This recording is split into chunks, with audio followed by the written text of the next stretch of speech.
Ya, perkenalkan nama saya Luis Fernandes Tokan dengan NIM 52004111089. Pada kesempatan kali ini atau dibuatnya video ini untuk memenuhi salah satu tugas dari mata kuliah Sistem Pendukung Keputusan. Kasus yang diangkat kali ini yaitu perhitungan penentuan alternatif energi terbarukan terbaik pada sebuah desa menggunakan metode SAW atau Simple Additive Weighting. Oke, langsung saja.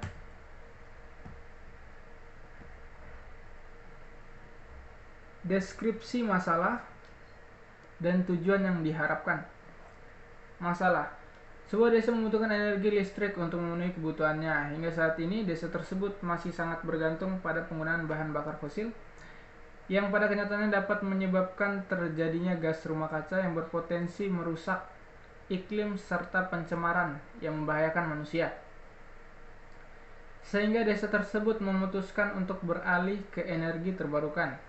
Tujuannya adalah dapat melakukan pemilihan alternatif yang terbaik dari beberapa alternatif yang ada yang dapat memenuhi kebutuhan energi pada desa tersebut.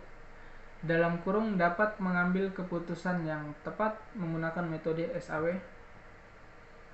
Kemudian di sini saya memiliki rangkuman referensi, kriteria, dan alternatif yang diambil dari sumber Direktorat Jenderal Energi Baru Terbarukan dan Konservasi Energi Kementerian ESDM, yaitu dari situs ebtke.esdm.go.id dan sumber kontan.co.id.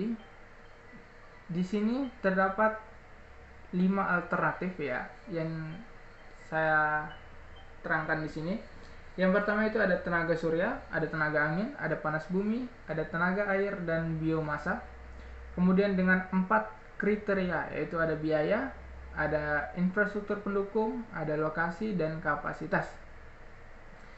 Sebagai contoh dari tenaga surya dengan kasus biaya ya dalam bentuk US 0,1015 yang dikonversi per tanggal dibuatnya presentasi, yaitu dalam bentuk rupiah 1.445,664 rupiah per kWh atau kilowatt hour, yaitu satuan energi ya dalam bentuk kilowatt dikali per jam.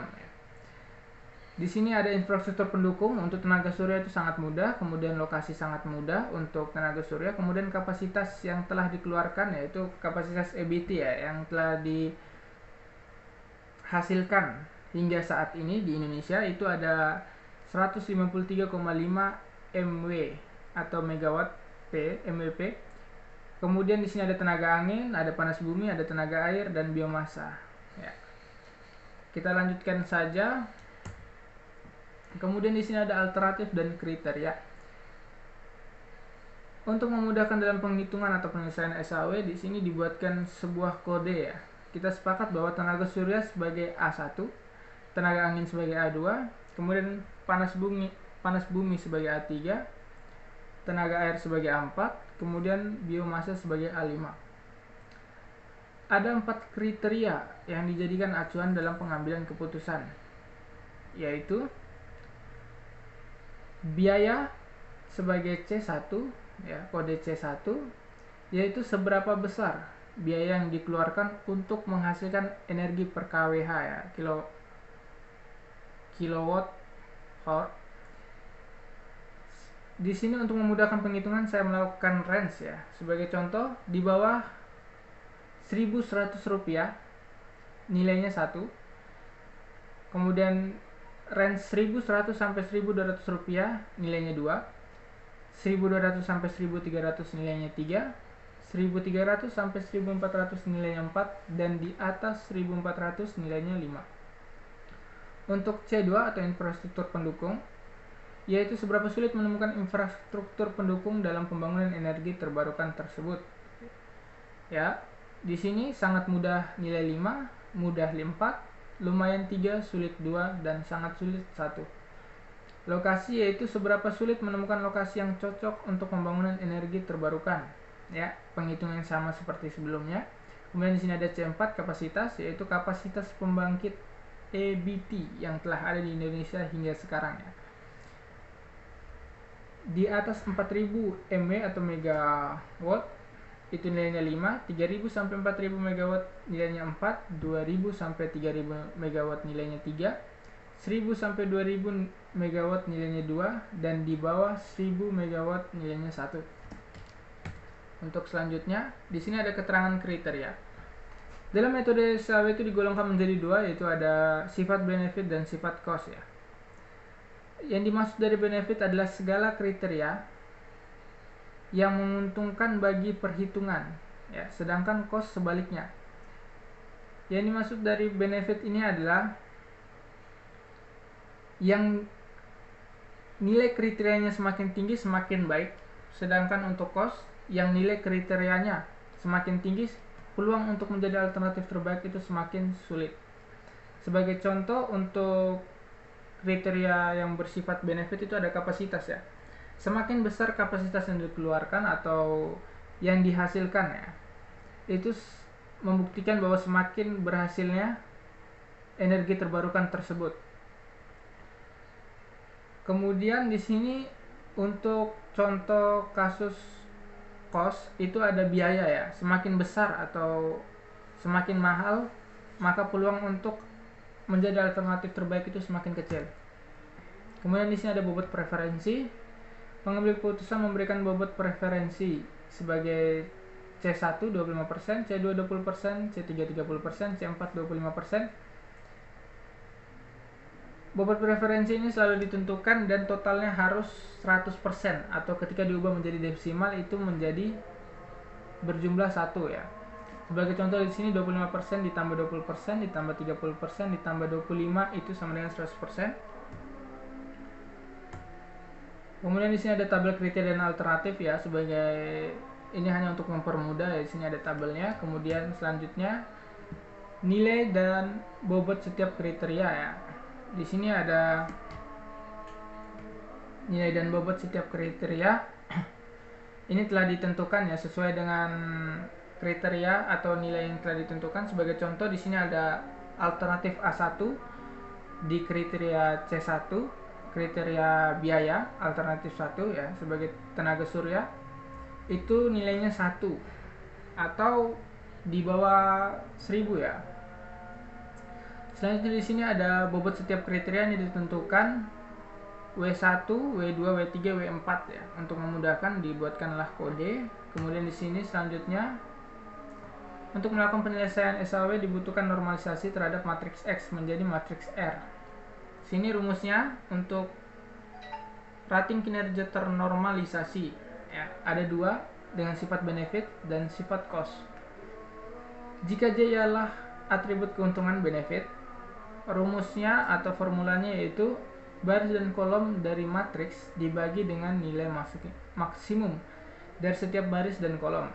Kemudian jika merupakan cost, nilai minimum dari setiap baris dan kolom dibagi baris dan kolom dari matriks ya. Di sini ada contoh dari matriks ya, penentuan tempat atau posisi dari matriks. Kemudian selanjutnya di sini karena saya memiliki 5 alternatif di sini ya, dengan 4 kriteria, sehingga saya melakukan penghitungan dari alternatif yang pertama atau tenaga surya. Sebagai contoh, karena biaya atau C1 merupakan cost, jadi rumusnya adalah nilai minimum dibagi dengan baris atau kolom pada matriks tersebut ya. Sebagai contoh di sini ada cost, itu ada biaya, nilai minimumnya itu ada 15315, yang paling kecil atau minimumnya itu 1. Kemudian untuk penghitungan yang pertama di sini ya, R11 di sini ya, baris ke 1 kolom ke 1, di sini ada 1.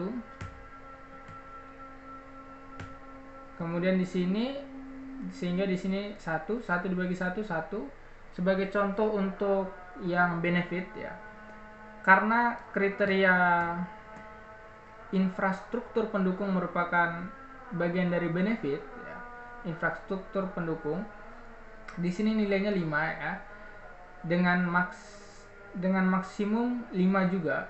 Oke, dari 5, 2, 2, 4, 3 ini maksimumnya 5 ya. Sehingga ditentukanlah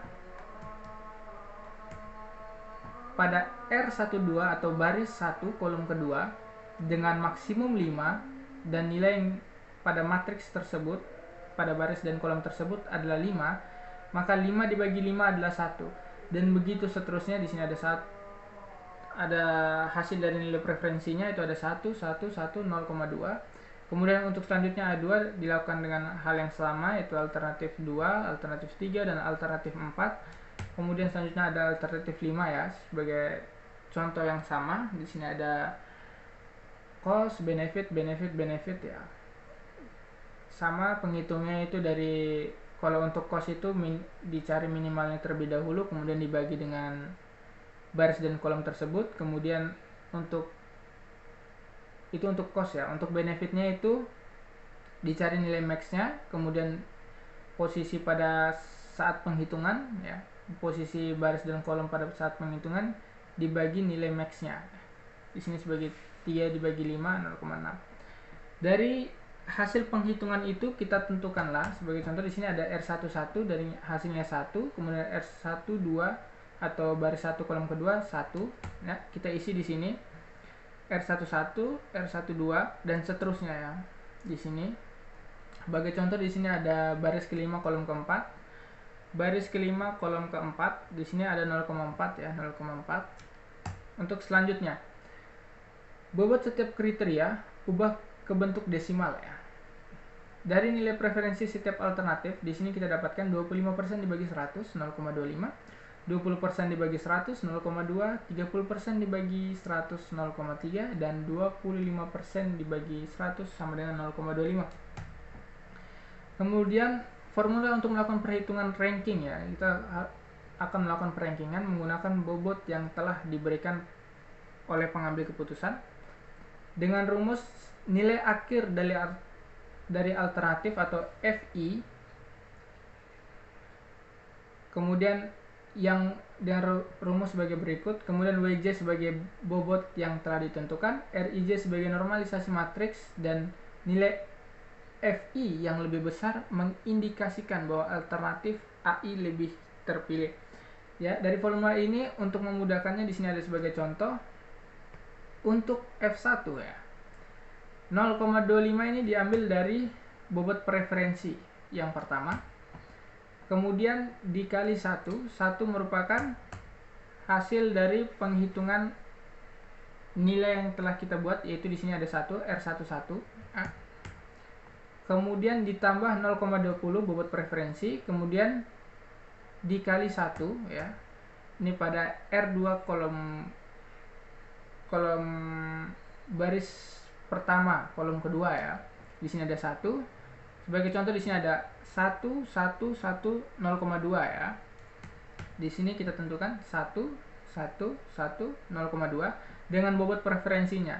Misalnya 0,2 dikali 1 ditambah 0,20 dikali 1 ditambah 0,3 dikali 1, kemudian 0,25 bobot preferensinya dikali 0,2 ya, sesuai penghitungan yang telah kita lakukan sebelumnya.